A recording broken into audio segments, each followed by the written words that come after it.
Hi everyone, it's Cody at Cody's Reading Time. I'm back again with another story out of the Chinese fairy book, and this one is called The Bird with Nine Heads. I hope you enjoy it, and if you do enjoy my narrations, please subscribe. I upload new stories every single day from other fairy tale books and this one. So I hope you stick around and enjoy some stories with me. All right, let's get started in on this one. The Bird with Nine Heads. Here we go. Long, long ago, there lived a king and a queen who had a daughter. One day, when the daughter went walking in the garden, a tremendous storm suddenly came up and carried her away with it. Now, the storm had come from the bird with nine heads, who had robbed the princess and brought her to his cave.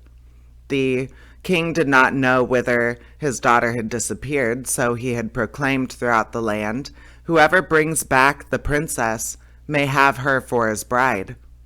Now a youth had seen the bird as he was carrying the princess to his cave. This cave, though, was in the middle of a sheer wall of rock.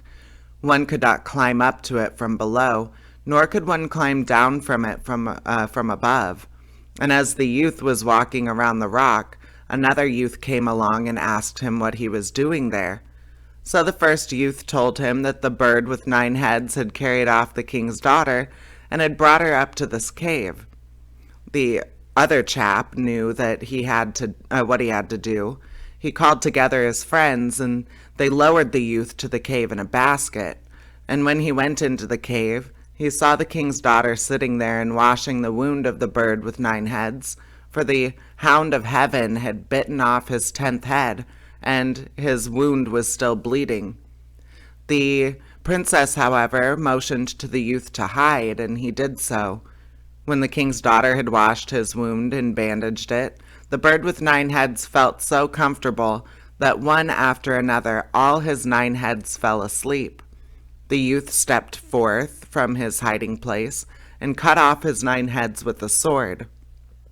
But the king's daughter said, "It would be best if you were hauled up first, and I came after." "No," said the youth, "I will wait below here until you are in safety."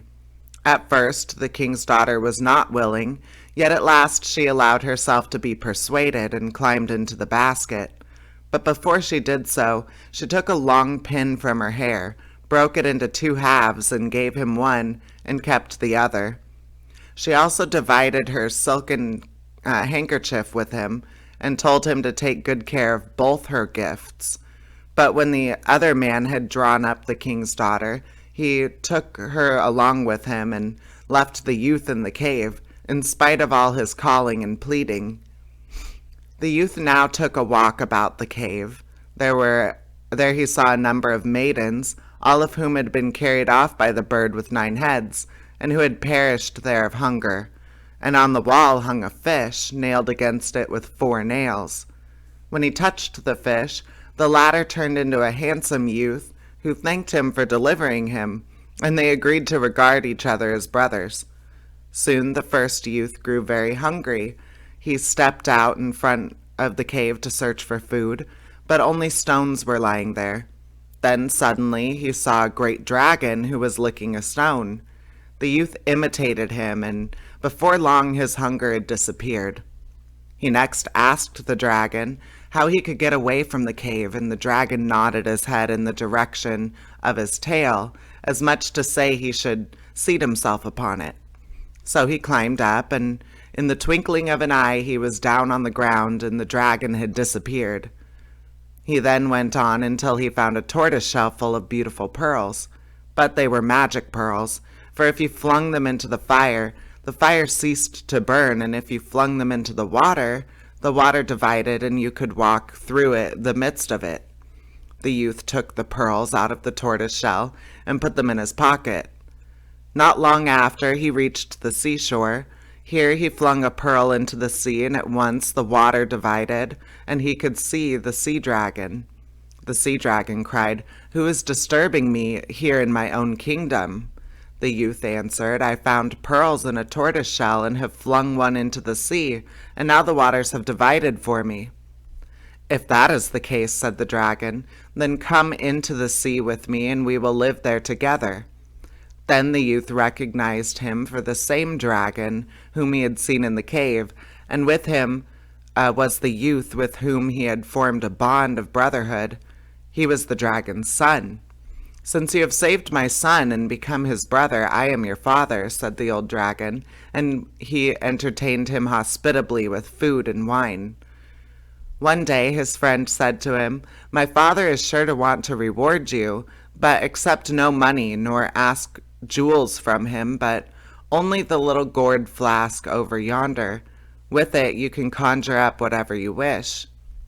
And sure enough, the old dragon asked him what he wanted by the way of a reward, and the youth answered, "I want no money nor any jewels. All I want is the little gourd flask over yonder."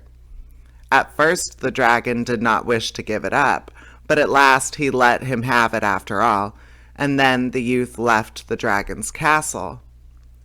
When he set his foot on dry land again, he felt hungry. At once a table stood before him, covered with a fine and plenteous meal. He ate and drank. After he had gone on a while, he felt weary.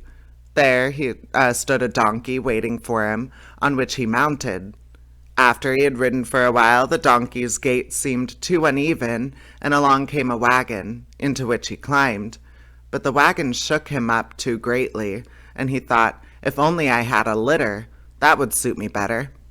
No more had he thought so than the litter came along, and he seated himself in it, and the bearers carried him into the city, which dwelt the king and queen and their daughter.